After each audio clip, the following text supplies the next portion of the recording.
wadsalaamantiin asxaabta kusoo dhawaada barnaamijkeeni 1x1 waxaanu kusoo qaadan doonaa wararka iyo warbiximihii ugu dambeeyey waxaan wadeegi doonaa wararkii ugu dambeeyey kubadda cagta kulamada ugu muhiimsan ee la ciyaari doono iyo suuqa kaleebsiga ciyaartoyda aynu ku bilownay kooxda Atletico Madrid ayaa diyaar u ah inay ciyaartoydeeda Morata iyo Griezmann u adeegsato heshiiska ay ku rabto ciyaartoyga Ronaldo oo ciyaartoygan ayaa la sheegay inuu doonayo oo si xoogan uu doonayo tababaraha kooxda Atletico Madrid ee Diego Simeone hadaba kooxda Atletico Madrid oo ka faa'iideysanaysa inay kooxda Manchester United doonayso ciyaartoy bedeli lahaa Ronaldo haddii uu ka baxo kooxda ayaa diyaar u ah inay ciyaartoyda Morata iyo Griezmann ba ku bedesho ciyaartoyga Ronaldo halka la sheegay in kooxda Manchester United ku dhowdahay inay la soo wareegto weeraryahanka kooxda Atletico Madrid ee Cunha waxaana la filayaa in qiimaha heshiisku noqon doono 50 milyan oo pound oo magaalada Madrid hadda waxaa ku sugan wafdi ka socda kooxda Manchester United kuwaas oo socda in heshiisyo kala duwan u sameeyaan kooxda waxaana la sheegay inay hadda ku dhow yihiin inay dhameystiraan heshiiskaas xilli ay ilaha qaar ka baqayaan inaanay xaaladda Ronaldo hagaagi doonin ilaa uu kooxda ka baxo haddii uu kooxda ka tagana aanay jiri karin ciyaartoygii bedeli lahaa oo Ronaldo meeshuu ka tagay ciyaartoygii buuxin lahaa aanu jirin waxaana la sheegay in kooxda Manchester United diyaar u tahay inay dhageysato dalabaadka laga soo gudbiyo ciyaartoyga Ronaldo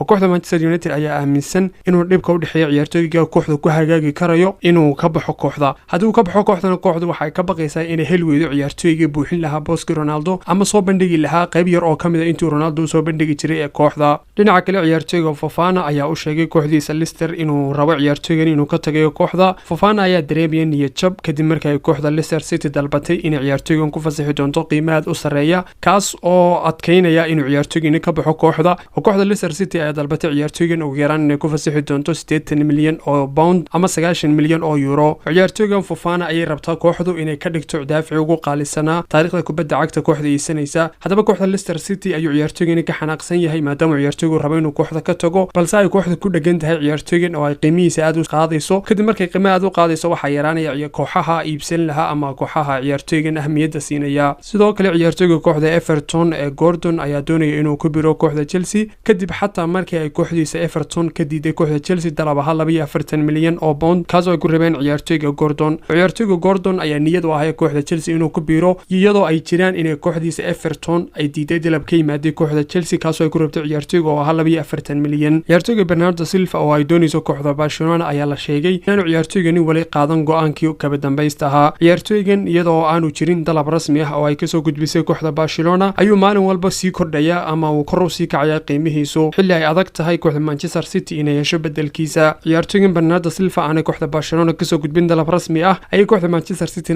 maalin walba sii adkeynaysa ama ay sii kor u sii qaadaysa qiimihiisa maadaama ay ku adag tahay kooxda Manchester City haddii ciyaartoygan ku fasaxdo qiimo caadi ah sida 60 milyan oo euro inay adag tahay ciyaartoygii Bernardo Silva uu bedeli lahaa oo booskiisa buuxin lahaa inay hesho halka la sheegay ciyaartoyga Sergio Busquets inaanu doonayn inuu kooxda Barcelona u saxeexo heshiis cusub iyadoo heshiisku hadda kula jiro kooxda uu dhamaanayo sanadda dambe 2023 waxaana joogsaday wada hadalka u dhaxeeyay ciyaartoyga Sergio Busquets iyo kooxda Barcelona kaas oo ku saabsanaa inuu ciyaartoygani hoos u dhigo mushaharkiisa kadibna uu heshiis cusub u saxeexo kooxda bal markan aynu eegno tababare Xavi ayaa raba inuu ciyaartoyga Alonso noqdo ciyaartoygu kula tartami lahaa Jordi Alba booska daafaca bidix ee kooxda Barcelona ciyaartoygan ayay kooxda Barcelona la soo wareegi doontaa kadib markay diiwaan geliso ciyaartoyga Kunde ciyaartoyga Alonso ayaa dhawaan ku soo biiri doona kooxda Barcelona hadaba tababare Xavi ayaa ciyaartoygan ka raba inuu noqdo ciyaartoyga Jordi Alba kula tartami lahaa booska sida line upka ha u ciyaari lahaa xataa ciyaartoygu ku guuleysan lahaa inuu line upka ama ciyaartoyda sida joogtada u ciyaar lagu soo bilaabo kulan walba inuu ka saaro ciyaartoyga Alba hadaba ciyaartoygan ayaa waxa jiray inay kooxda Barcelona isku afkarteen wax walba oo heshiiskiisa dhameeyeen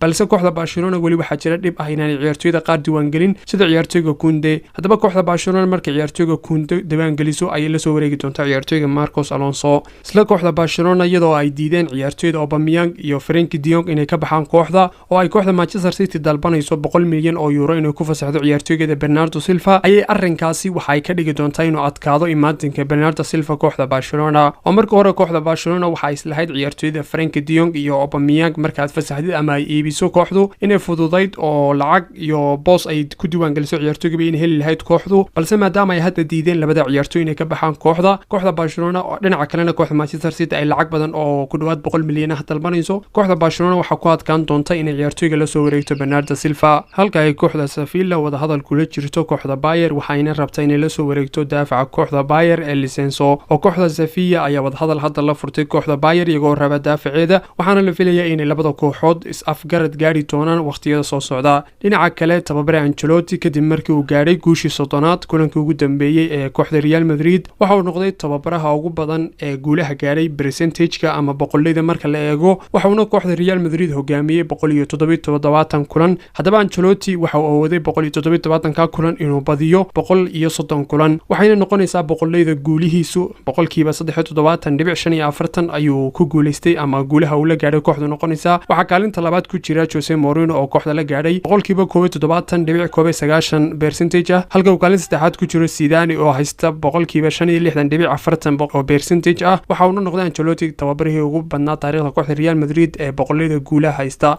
qodobada kale ee barnaamijkana waxaa ka mid ah qaar ka mid ah warbaahinta Catalonia ayaa sheegay ciyaartoyga Dalot inaanu ka mid ahayn ciyaartoyda ay kooxda Barcelona doonayso inay ku xoojiso daafaca midig ee kooxda. Ciyaartoygan ayaa markii hore la sheegay inuu ka mid yahay liiska ciyaartoyda ay kooxda Barcelona doonayso. Haddaba ciyaartoygan ay warbaahintu sheegtay inaanu ka mid ahayn liiskaas oo ciyaartoygan uu ku faraxsan yahay inuu sii joogo kooxda Manchester United sidoo kale aanu rabin inuu ka tago kooxda. sidoo kale waxaa la sheegay inuu ciyaartoyga Pjanic uu fursad kale heli doono. ciyaartoygan ayaa iftiinka u soo baxay kadib markii uu yimaaday kooxda tababare Xavi waxaana la filayaa inuu ciyaartoygan ka ciyaari doono kulanka soo socda booski Sergio Busquets oo casaan qaatay kulankii hore kulanka ay kooxda Barcelona la ciyaari doonto kooxda Real Sociedad toddobaadka soo socda. dhinaca kale kooxda Manchester City ayaa si rasmi ah u shaacisay inay la soo wareegtay ciyaartoyga Sergio Gomez halka ay kooxda Manchester United ku fikirayso ciyaartoyga Real Madrid ee Casemiro inuu noqon karo ciyaartoyda liiska ugu jirta xilli ay wafdi ka socoto kooxda Manchester United ku sugan yihiin magaalada Madrid iyagoo u socda heshiisyo kala duwan balse ilaa hadda ma jiraan wax dalab ah oo loo soo gudbiyay kooxda Real Madrid. dhinaca kale ciyaartoyga Darwin Núñez ayaa ganax ku seegi doona kulamada ay kooxda Liverpool ciyaari doonto kooxda Manchester United, Bournemouth iyo Newcastle United kadib markii loo taagay kaar casaan ah kulankii ugu dambeeyay kooxda Liverpool. dhinaca kale